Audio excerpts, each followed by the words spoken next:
لاہور میں پچھلے کئی روز سے اسماگ کے ڈیرے ہیں۔ ایئر کوالٹی انڈیکس اتوار کو بھی 1000 سے بڑھ گیا۔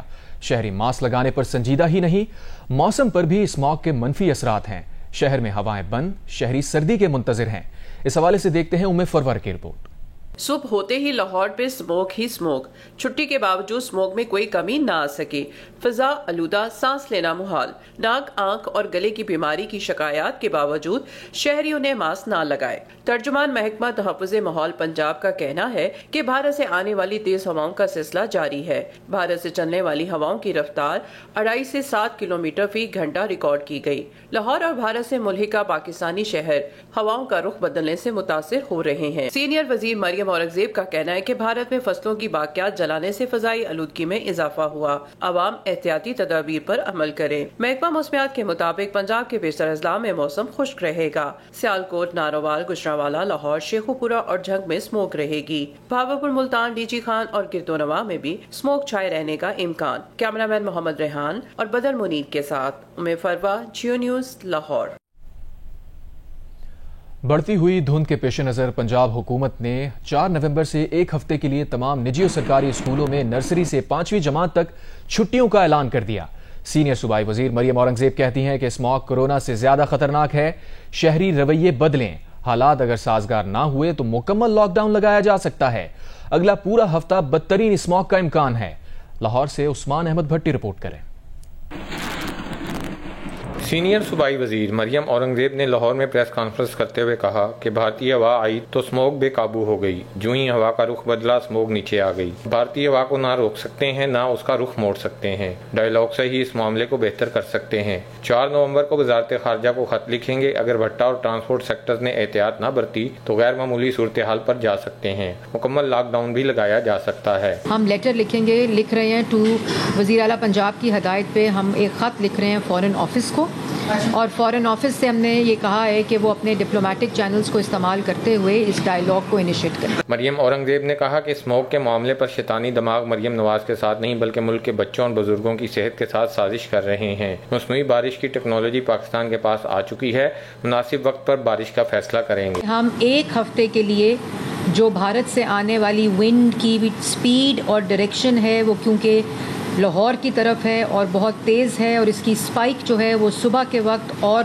دوپہر کے وقت تک جاری رہتی ہے، اس کی وجہ سے ہم مونٹیسری پلے گروپ اور پرائمری اسکول تک 5ویں جماعت تک اسکولوں کو ایک ہفتے کی چھٹی دے رہے ہیں۔ مریم اورنگزیب نے کسانوں سے اپیل کی کہ وہ فصلیں نہ جلائیں اور سپر سیڈ کا استعمال کریں۔ شہری ماسک لازمی پہنیں جبکہ بزرگ اور بچے غیر ضروری گھروں سے نہ نکلیں۔ ہاؤسنگ سوسائٹیز میں تعمیرات پر پابندی نہیں لگا رہے، تاہم انہیں SOPs پر عمل کرنا ہوگا۔ کیمرامین عابر باجوہ کے ساتھ عثمان احمد بھٹی، Jio news, Lahore.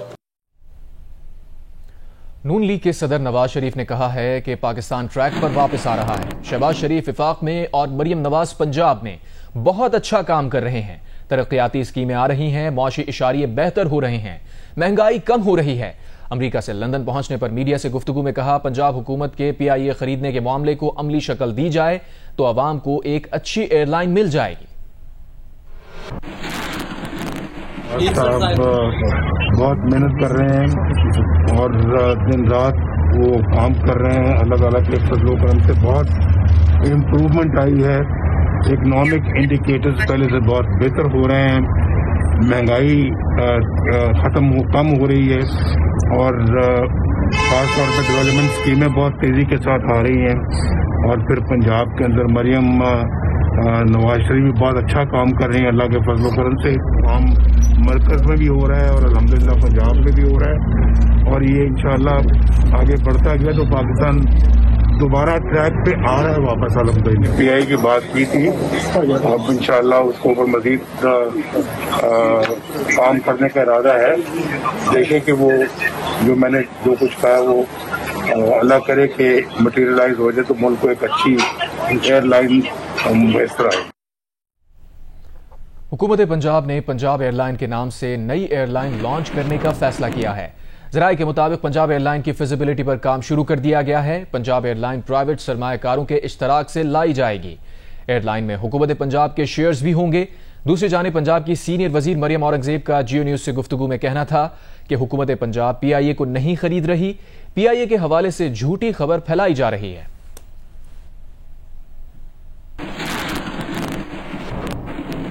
Supreme court practice and procedure act اور 2024 کا آرڈیننس آج قومی اسمبلی میں پیش کیا جائے گا۔ حکومتی MNA بیرسٹر عقیل ملک نے جیو نیوز کے پروگرام نیا پاکستان میں کہا کہ 26ویں آئینی ترمیم کے تحت آئینی بینچز کی تشکیل کا معاملہ اور آرٹیکل 184(3) کا اختیار بھی دیکھنا ہے۔ امپورٹنٹ بلز ہیں جو کہ کل نیشنل اسمبلی میں پیش ہونے ہیں۔ Supreme court practice and procedure act اور پھر اس کے ساتھ آرڈیننس جو 2024 کا تھا وہاں پہ وہ پیش ہو چکا ہے اور ریلیونٹ کمیٹی کے پاس بھی ہو گیا۔ کل ہمارے پاس لے ہونا ہے کیونکہ آرٹیکل 89 کی ریکوائرمنٹ ہے، وہ جب آرڈیننس ہوتا ہے تو اس کو لے کرنا ضروری ہوتا ہے اگر آپ اس میں فردر کوئی چینجز وغیرہ لے کے آنا چاہیں۔ یہ ایک بڑا غلط تاثر دیا جا رہا ہے کہ حکومت شاید اپنے ہینڈ پک ججز لے کے آ رہی ہے یا وہ لگا دے گی۔ یہ جو دوسرا بل آپ لے کر آ رہے ہیں اصلاحات دہشت گردی ترمیمی بل، اس کی ضرورت کیوں پیش آئی ہے جس میں قانون نافذ کرنے والے اداروں کے پاس یہ اختیار ہوگا کہ کسی کو بھی وہ ٹیررزم کے جرم میں 90 دن کے لیے حراست میں رکھ سکتے ہیں؟ جب سے حکومت عمل میں آئی ہے اور اس سے پہلے بھی آپ دیکھیں تو دہشت گردی کے تمام تر جتنے بھی ایونٹس ہیں، دہشت گردی اور ٹیررسٹ ریلیٹڈ ایکٹیویٹیز میں بہت زیادہ جو ہے انکریز ہوا ہے۔ اسی حوالے سے ہی ہم اس کو فار دا ٹائم بینگ لے کے آ رہے ہیں تاکہ پری ایمپٹیو میجرز لیے جائیں اور پروٹیکٹیو میجرز لیے جائیں۔ وزیر اعلیٰ پنجاب مریم نواز 6 نومبر کو برطانیہ روانہ ہوں گی۔ ذرائع کے مطابق وہ لندن میں 1 ہفتہ قیام کریں گی جہاں وہ اپنا علاج معالجہ کرائیں گی۔ مریم نواز اپنے والد محمد نواز شریف کے ہمراہ وطن واپس لوٹیں گی۔ ذرائع کے مطابق وزیر اعلیٰ پنجاب مریم نواز گلے میں انفیکشن کا شکار ہیں۔ وہ لندن میں ذاتی معالج سے اپنا علاج کرائیں گی۔ گلے میں انفیکشن کے باعث ڈاکٹرز کی ہدایت پر ان کے آپریشن کا بھی امکان ہے۔ وزارت اعلیٰ کا منصب سنبھالنے کے بعد مریم نواز کا یہ پہلا غیر ملکی دورہ ہوگا۔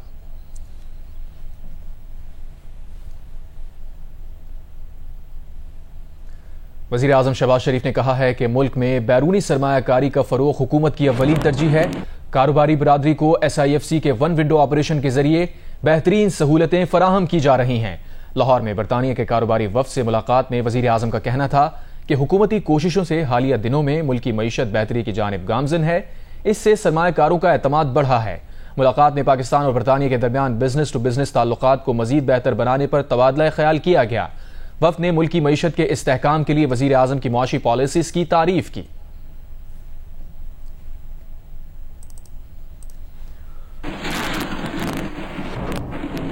لندن میں جسٹس ریٹائرڈ قاضی فائز عیسیٰ اور ان کی اہلیہ کو ہراساں کرنے کے معاملے کا پاکستانی وزارت خارجہ نے سخت نوٹس لیا ہے۔ وزارت خارجہ نے لندن میں پاکستانی ہائی کمیشن کو قانونی کارروائی کی ہدایات جاری کر دی ہیں۔ وزیر خارجہ اسحاق ڈار نے اس سلسلے میں وزارت خارجہ کو ہدایت کی ہے کہ اس واقعے میں ملوث تمام افراد کے خلاف سخت کارروائی کی جائے۔ وزارت خارجہ کے ذرائع کا کہنا ہے کہ ملزمان کو قرار واقعی سزا دلوانے کے لیے قانونی راستہ اختیار کیا جائے گا۔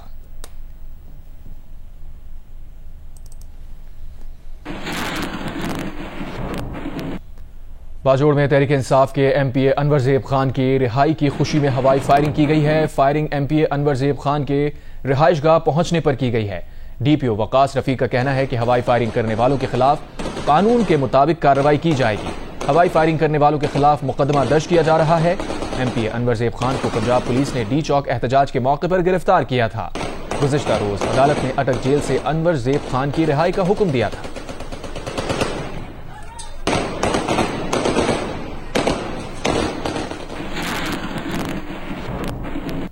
عمرکوٹ ڈسٹرکٹ اسپتال میں سائیکل کے پمپ سے مریض کو آکسیجن دینے کی ویڈیو سوشل میڈیا پر وائرل ہو گئی۔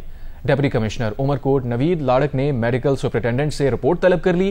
دوسری جانب MS ڈاکٹر فرید احمد نے ڈپٹی کمشنر کو رپورٹ میں کہا کہ ویڈیو جھوٹ اور بدنیتی پر مبنی ہے۔ اسپتال میں آکسیجن کی کوئی کمی نہیں ہے۔ اسپتال ریکارڈ میں ایسا کوئی مریض داخل نہیں کیا گیا۔ وائرل ویڈیو میں دیکھا جا سکتا ہے کہ ایک شخص مریض کو سائیکل کے پمپ سے آکسیجن فراہم کر رہا ہے۔ کراچی ڈیفنس فیز 6 KMC کے فٹ بال کوچ کی لاش ملنے کے واقعے میں اہم پیش رفت۔ لاش کو چھپانے کے مرتکب 2 ملزمان گرفتار کر لیے گئے ہیں۔ SSP ساؤتھ ساجد امیر سدوزئی کے مطابق مرکزی ملزم کا بھی سراغ لگا لیا گیا ہے۔ پولیس حکام کے مطابق گرفتار ملزمان کی شناخت رحمان اور نواب خان کے نام سے ہوئی ہے۔ ملزمان مقتول کے دوست تھے۔ گرفتار ملزمان نے مقتول کی لاش کو قتل کر کے اگلے روز اس کے جانے کے باوجود چھپایا۔ ابتدائی طور پر واقعے میں معاونت ظاہر ہوتی ہے۔ واقعے کی مزید تحقیقات جاری ہیں۔ قتل کی واردات 26 اکتوبر کو کلفٹن کے علاقے توحید کمرشل میں ہوئی تھی۔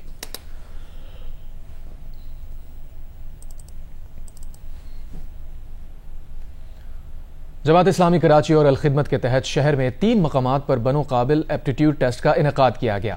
اس موقع پر امیر جماعت اسلامی پاکستان حافظ نعیم الرحمان کا کہنا تھا کہ کچھ لوگ ملکی خزانے پر ناک بند کر کے بیٹھے ہیں۔ آئی پی پیز کے ساتھ ظالمانہ معاہدے کرنے والوں نے قوم کے پیسوں پر ڈاکہ ڈالا ہے۔ مزید بتا رہے ہیں نمائندہ جیو نیوز ولید احمد۔ بنو قابل پروگرام کے تحت کراچی فیڈرل بی ایریا کے سنگم گراؤنڈ میں طلبہ و طالبات کو ویب ڈیولپمنٹ، ویب ڈیزائننگ سمیت آئی ٹی کے مختلف کورسز کروانے کے لیے ایپٹیٹیوڈ ٹیسٹ لیا گیا۔ تقریب سے خطاب میں امیر جماعت اسلامی پاکستان حافظ نعیم الرحمان کا کہنا تھا کہ پاکستان کے خلاف پروپیگنڈا کر کے قوم کو مایوس کیا جا رہا ہے، ملک کو قبضہ مافیا سے آزاد کروائیں گے۔ حافظ نعیم نے لاہور میں بھی بنو قابل پروگرام شروع کرنے کا اعلان کیا۔ ہم نے کراچی میں پچھلے 1 سے 1.5 سال میں الحمدللہ 50,000 آئی ٹی کے گریجویٹس الحمدللہ فارغ کر دیے ہیں، وہ پڑھ چکے ہیں اور ان کی اکثریت کہیں نہ کہیں جاب پر لگ چکی ہے الحمدللہ۔ آپ میں سے جو پڑھنا چاہے گا، آئی ٹی کی ایجوکیشن لینا چاہے گا، کوئی کورس کرنا چاہے گا اور اس کے بعد اگر آپ کیپیبل ہوئے، آپ ڈگری پروگرام میں بھی جانا چاہتے ہیں، انشاءاللہ جماعت اسلامی الخدمت بنو قابل آپ کو فیسیلیٹیٹ کرے گی۔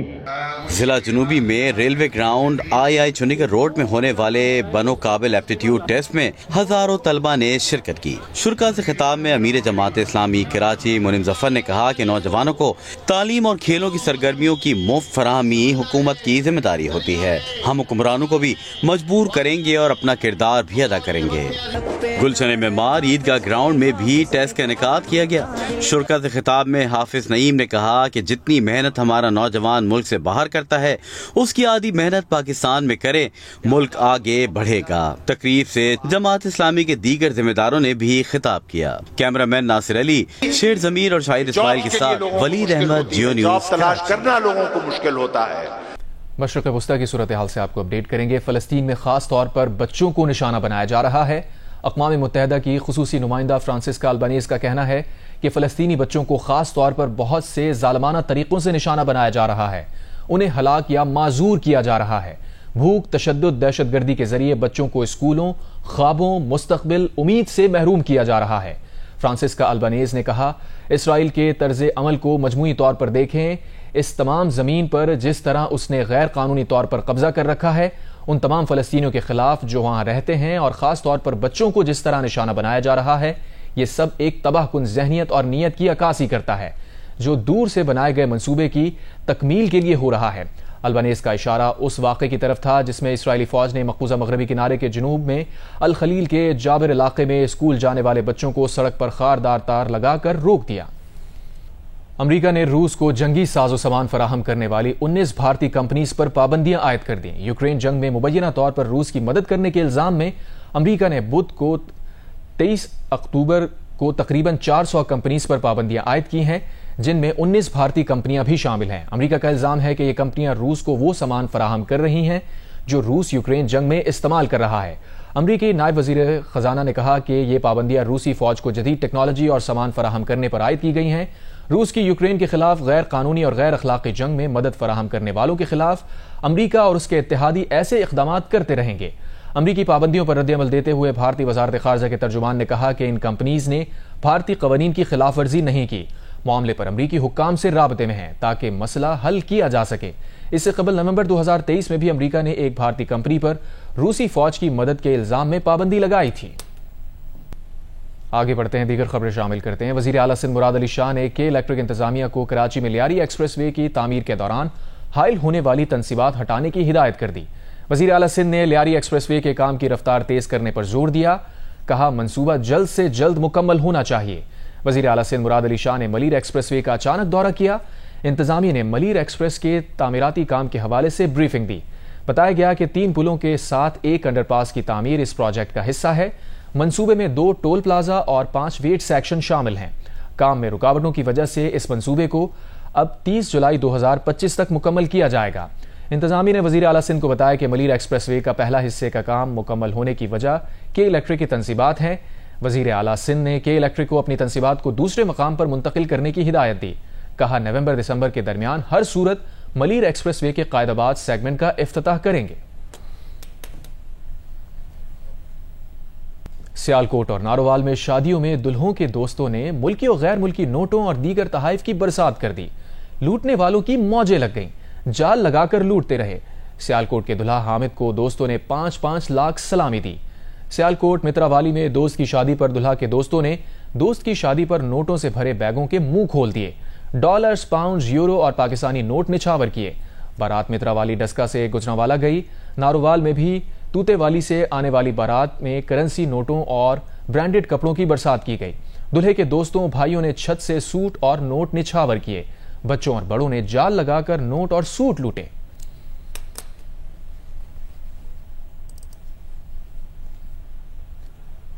وفاقی وزیر نجکاری علیم خان کا کہنا ہے کہ پاکستان انٹرنیشنل ایئر لائنز کو ٹھیک کرنا یا چلانا ان کی ذمہ داری نہیں، ان کی ذمہ داری اسے بیچنا ہے۔ پی آئی اے قومی اثاثہ ہے، اسے کوڑیوں کے بھاؤ نہیں بیچ سکتے۔ ان کی خواہش ہے کہ تمام صوبے مل کر پی آئی اے کے شیئرز خرید لیں اور اسے منافع بخش ادارہ بنانے کے لیے مل کر کام کریں۔ لاہور سے اعظم ملک رپورٹ کریں۔ وفاقی وزیر نجکاری عبدالعلیم خان کی پی اے اے کی نجکاری کے حوالے سے لاہور میں پریس کانفرنس۔ کہتے ہیں کہ کون سی ایسی سیاسی جماعت ہے جس کی حکومت میں پی اے اے کی تباہی نہیں ہوئی۔ الزامات لگانے کے بجائے سب اپنی غلطیاں قبول کریں۔ پی اے اے کی نجکاری کا عمل وزارت ملنے سے قبل شروع ہو چکا تھا۔ جنہوں نے پی اے اے کو اس حال تک پہنچایا وہ اپنے گروبانوں میں جھانکیں۔ یہ جو پی اے اے کے ساتھ ہوا ہے اس میں کوئی میرا بھی کردار ہے کسی وقت، تو اس لیے برائے مہربانی سارے اپنے اپنے گریبانوں میں جھانکیں اور اپنا اپنا حصہ تلاش کریں کہ پی آئی اے کا بیڑا غرق کرنے میں کس کس نے کتنا کردار ادا کیا۔ پی آئی اے چلانا میرے ذمہ نہیں لگایا گیا، میرے ذمہ پی آئی اے کو ٹھیک کرنا نہیں ہے، میرے ذمہ جو پی آئی اے جس طریقے کی ہے، جس حالت میں ہے، صرف بیچنے کی ذمہ داری ہے۔ عبدالعلیم خان نے کہا کہ پی اے اے کو ٹھیک کرنا یا چلانا ان کی ذمہ داری نہیں، ان کی ذمہ داری اسے بیچنا ہے۔ نجکاری کا جو طریقہ کار طے ہے اس کے تحت ہی نجکاری ہوگی۔ یہ پاکستان کی ایئر لائن ہے، ہم سب اپنا اپنا حصہ ڈال دیں، پنجاب حکومت بھی اپنا حصہ ڈال دے، کے پی حکومت بھی ڈال دے، بلوچستان حکومت بھی ڈال دے اور سندھ حکومت بھی ڈال دے، اور کہ ٹھیک ہے۔ اور میں اس لیے نہیں کہہ رہا کہ آپ یہ اس کے نقصان میں حصہ ڈال دیں، اس سے پیسے بنائے جا سکتے ہیں۔ عبدالعلیم خان کا کہنا تھا کہ ان کی وزارت کے دوران ایک سال میں این ایچ اے نے 50 ارب کا منافع کمایا۔ ان کے پاس جو ادارے ہیں ان کے 1-1 روپے کے جواب دہ ہیں۔ انہیں وہ لوگ بھی سمجھا رہے ہیں جو پہلے نجکاری کے وزیر رہ چکے ہیں۔ یہ لوگ جب خود وزیر تھے اس وقت یہ کام کر لیتے۔ کیمرہ مین خالد خان کے ساتھ اعظم ملک، جیو نیوز، لاہور۔